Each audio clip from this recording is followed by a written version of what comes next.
called Listening as Another Famous Man Badly Reads His Poems.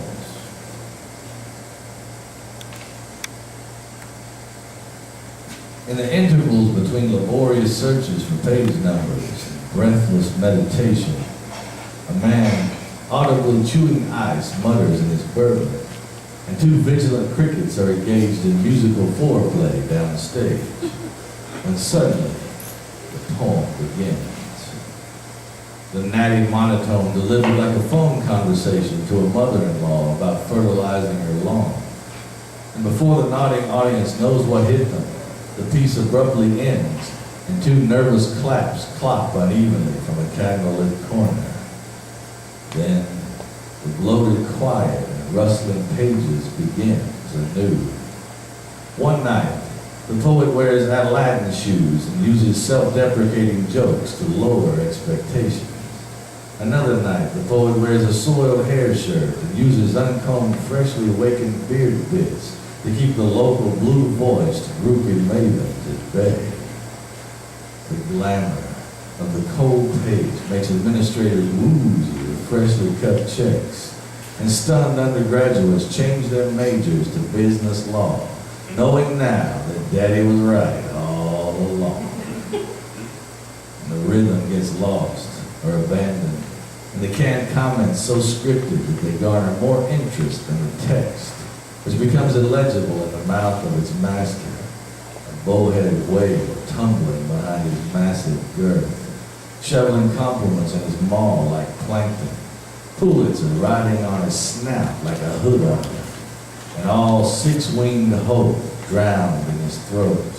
And no matter how mundane the personal experience, the circumstance of each creation is oh so sacred, pouring its charm into our cups, which rattle on the bars inside ourselves, trapped as we are, fawning at the altar of fame, awkward, gawking, like penguins baptized by a nearsighted priest.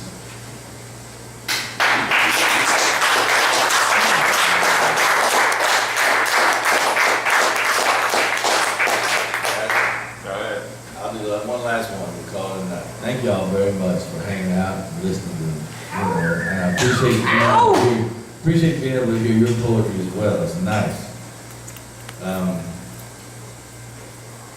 Nice, that's a fucked up word. I could another similar word would be nifty.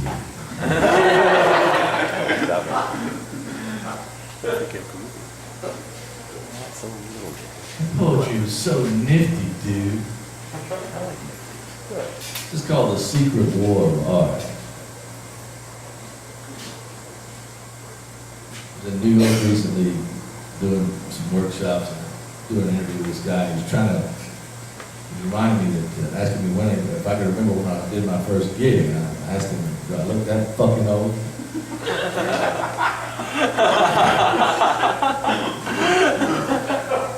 He said, no, bro. Come on, man. I said, he said, yeah, I can remember my first gig. I was 8 years old. And my mother paid me $50 to sing Amazing Grace at the funeral of this cat, right? I didn't know who he was. That's the only way I'd sing, but, you know, I got up and sang Amazing Grace. Sing it now. You got it. Yeah. Only if you beg me.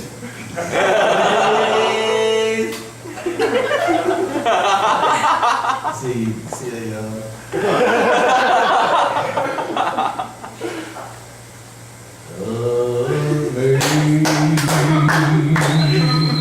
Amazing grace, how sweet the sound that saved the wretch like me.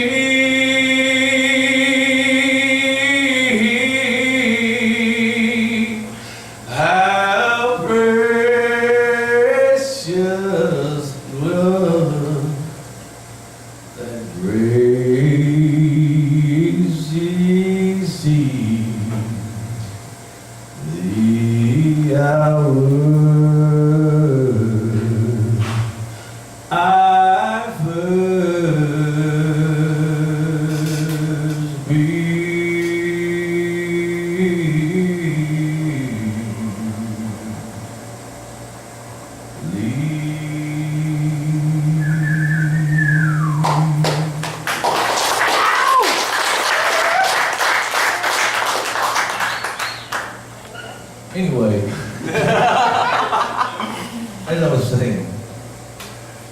first gig I ever did, you guys laughed about this shit. I got paid $50, right? That's more money I get paid for gigs now, 30 years, 40 years later.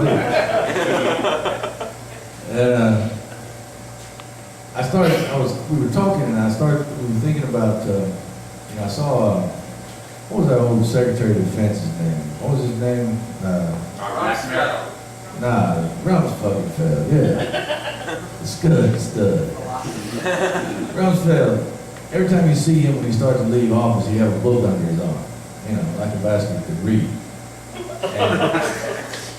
And he always showed it prominently. It was always, you could see it like in his exit interviews. It was called Art of War, right?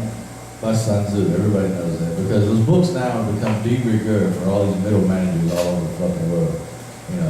How to horsewhip you fucking plebes into the slave user status, as quickly as possible.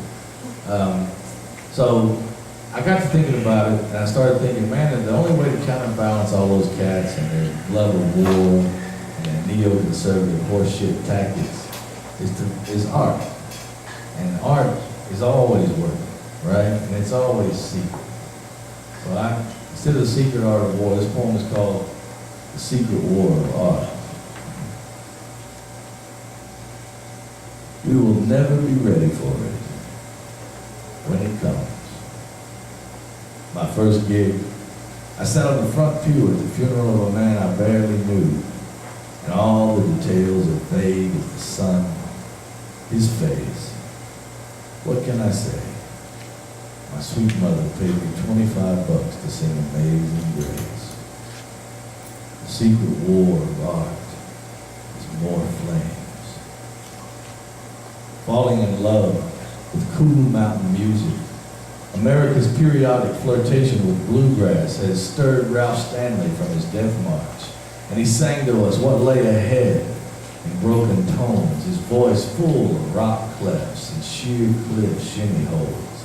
The dead lived, spared over for another year, because the aesthetics of improvisation cannot be practiced before it's over, and performance is right now. There is no blueprint or mirror, no body clock to measure the centrifugal force and uncertain ratios of art. It cannot be eaten or taxed, this mad culpable need to see an audience sweat. Like Miles Davis struggling to regain his voice as his lips atrophy, or Chet Baker with his teeth beaten out, or Beethoven molding notes as the wind tunnel closed around his deafening mind. Finding your own story is like trying to change a tire underwater.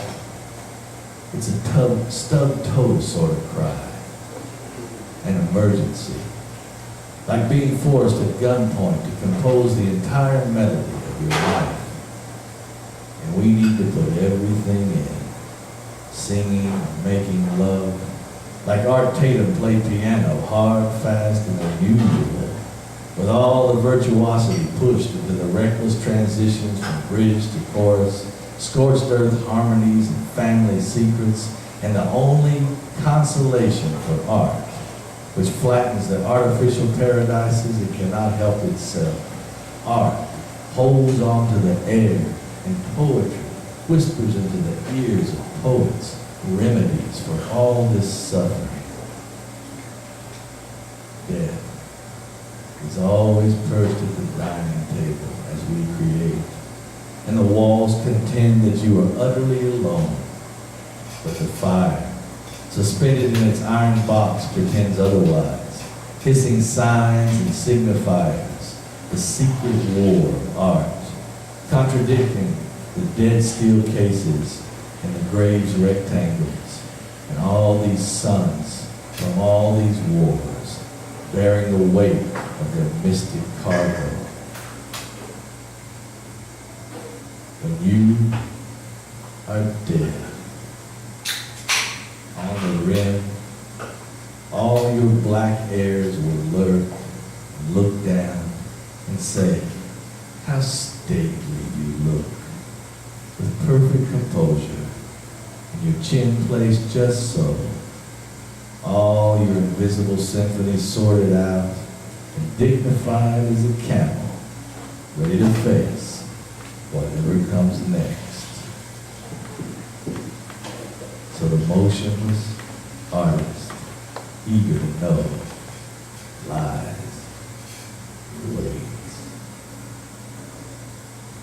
Some men sing as they leave this earth, ringing their hosannas, but others, blown inward by listening, slip into the sky's quiet knot, claiming never to have heard a thing. Thank you so much.